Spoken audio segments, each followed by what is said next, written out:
Let's go, Alex! Hey, I'm Alex. I just finished my practice and come spend the day with me at Tennis Paradise.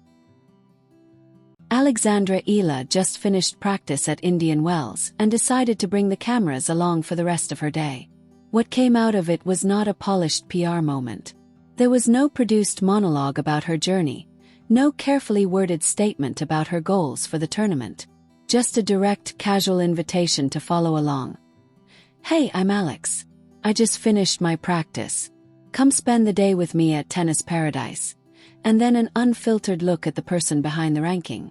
The routine, the fans, the discipline, and the quiet reality of what it actually takes to be the 32nd best tennis player in the world.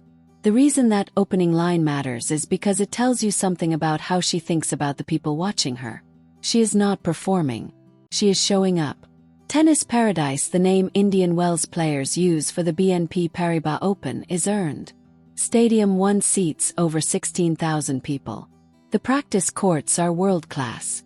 The set... Hello. Thank you. Alex, your shirt. Hi, Alex. You know, I've only dreamed of making tennis grow in the Philippines, and now I'm bringing a whole new audience to tennis all around the world. Raise your hand if this is your first time at a tennis tournament.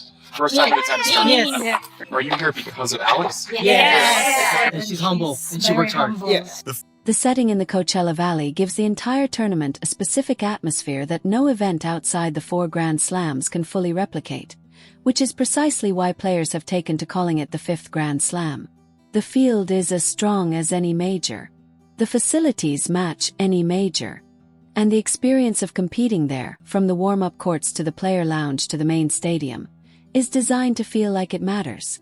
Eala arrived as the 31st seed, the first Filipino player ever to enter the Indian Wells main draw at that level. Instead of spending her off-court time managing the weight of that history, she walked around with a camera and talked to her fans. That is either the most grounded thing a player in her position could do, or the most strategically calculated. Given everything we know about how she has handled her rise, the humility, the willingness to acknowledge losses without manufacturing excuses, the consistent deflection of comparisons that would inflate anyone's ego, the most straightforward explanation is almost certainly the accurate one. The actual day, the casual on-camera presence, is only the visible surface. Underneath it is a structure that is anything but casual. The day starts early.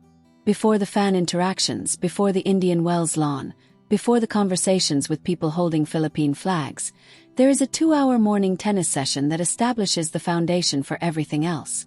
This is not a light warm-up.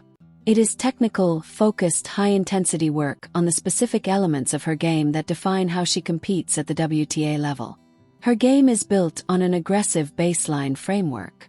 The forehand is her primary weapon, a ball that opponents describe as heavy, meaning it carries through the court with a pace and spin combination that makes it harder to handle than raw speed alone would suggest. Building and maintaining that forehand under the physical demands of a full WTA schedule requires daily technical repetition that most people watching the highlights will never see. The same shot hit hundreds of times in a single session. Contact point adjustments measured in fractions. Stance and follow-through refined until the mechanics are automatic enough to hold under match pressure at any level of competition. At the Rafa Nadal Academy in Mallorca, where she has trained since her early teens, that kind of work is the baseline expectation. The academy is demanding in the specific sense that the standards are clear, consistent, and non-negotiable. You know what is expected. You either meet it or you work until you do. Nadal's own career, the clay court dominance, the relentless physical conditioning, the ability to compete through injuries that would have ended most careers, is the cultural reference point for what the environment stands for. Eala trained there not as a professional managing a tour schedule but as a student managing academic requirements alongside the physical and technical demands of one of the most rigorous development programs in the sport. How she handled that combination produced something that has followed her into professional tennis. The ability to compartmentalize completely. She described it herself in terms worth quoting directly. When she stepped on court, she left school concerns at the gate so she could give training 100%, and in an academic setting she gave that her full attention. The mental switch between contexts, the capacity to be fully present in one environment without carrying the weight of another, is not a skill most people develop naturally. It is built deliberately over time, and the fact that she identified it as something she consciously worked on tells you it was not easy. The midday structure on training days involves nutrition managed carefully to meet the energy demands of multiple daily sessions without compromising recovery. The afternoon shifts from technical tennis work to physical conditioning, weights, footwork, agility, and then to the recovery component that is simultaneously the least glamorous and most important part of the day. Professional tennis asks the body to execute the same explosive movements thousands of times per week. The lateral push off the baseline, the shoulder rotation through the serve, the deceleration on a wide ball. Without deliberate recovery work, those repetitions accumulate into injuries. The WTA Tour is full of talented players whose careers were shortened not by insufficient skill but by the physical cost of competing without adequate recovery management. Eala's ability to stay functional through a schedule that has already included the Australian Open, the full Middle East swing, and now Indian Wells in rapid succession is a managed process, not an accident. The evening, and then there is the part of the day the training schedule does not own. What comes through in the Indian Wells footage is that Eala's off-court time looks a lot like what she actually is. A 20-year-old who happens to be one of the best tennis players in the world. She talks to fans with genuine warmth, and without the practiced distance that some athletes develop when their public profile grows large enough to require careful management. She walks through the Indian Wells grounds and has real conversations with people who drove hours or flew across the Pacific specifically to be there. The fan interactions were not manufactured for the camera. They were the natural result of what the Eala effect looks like at ground level. Fans raising their hands to indicate it was their first time at a professional tennis tournament. At a WTA 1000 event, because of a player ranked 31st in the world. People who signed up for Tennis Channel subscriptions specifically to watch her matches and only pay monthly so they can cancel between her tournament appearances, which is the most specific and slightly unhinged expression of athletic devotion imaginable. Families who plan dinners around match schedules. Communities that gather to watch together because the experience of watching alone does not feel adequate to the occasion. One fan said something that landed more cleanly than a longer speech could have. She is humble and she works hard. That is why we like her. Not the ranking. Not the Nike deal. Not the magazine covers or the viral practice clips. Humble and works hard. Those are the two qualities the Filipino community has consistently cited when explaining the specific nature of their connection to Eala. And they are the two qualities her daily routine confirms are not performance. They are simply who she is. The community, the collective dimension of what is happening around Eala, is worth examining carefully because it is genuinely unusual in professional sport. Filipino fans are not simply watching her matches. They are organizing their social lives around them. Real gatherings. Group dinners timed to serve schedules. A shared experience of watching her compete that one fan described with perfect precision. When one of us is succeeding, we all feel that shared pride.